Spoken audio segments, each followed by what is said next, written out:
দুর্গাপুজো শেষ হতে না হতেই ফের জল বেড়েছে ডিভিসি।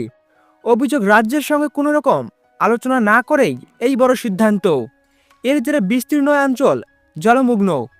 প্রতিবাদে গর্জে উঠেছে বাংলার মুখ্যমন্ত্রী মমতা বন্দ্যোপাধ্যায় ও তৃণমূলের টিএমসি সর্বভারতীয় সাধারণ সম্পাদক অভিষেক বন্দ্যোপাধ্যায়।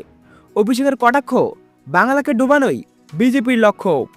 তবে যেভাবে 24 লোকসভা নির্বাচনে বাংলার মানুষ বিজেপির এই প্রতিহিংসামূলক আচরণের জবাব দিয়েছিল, এইভাবে আগামী বিধানসভা নির্বাচনেও বিজেপিকে বিসর্জন দিয়ে বঞ্চনার জবাব দেবে বাংলা। অভিষেক বলেন, প্রতি বছরই ডিভিসির কারণেই এই ম্যানমেড দুর্যোগ বন্যা ঘটে। যেহেতু সামনে নির্বাচন, তাই ওরা বারবার এই ঘটনা ঘটাচ্ছে। এমনকি দুর্গাপুজোর সময়ও রেহাই দেয়নি। ওরা মানুষের জীবনকে মারাত্মক বিপদের মুখে ফেলছে। এটাই বিজেপির স্বভাব।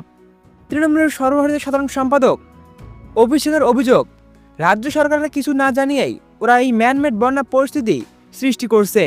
এখন ওরা বলবে রাজ্যের সরকারি আধিকারিকরা ওয়াকিবহাল, কিন্তু কোনো রকম বার্তালাপ, সমন্বয় বা আলোচনা আমাদের সঙ্গে করা হয়নি।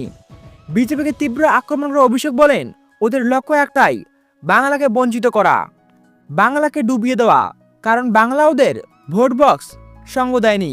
বিসর্জন অবশ্যই হবে, তবে সেটা বাংলা বা মানুষের নয়। বিসর্জন হবে জমিদার আর বিজেপির। 2024 সালে ঠিক যেমনটা ঘটেছিল, 2026 সালে বাকি হিসেবেও চুকিয়ে দেওয়া হবে।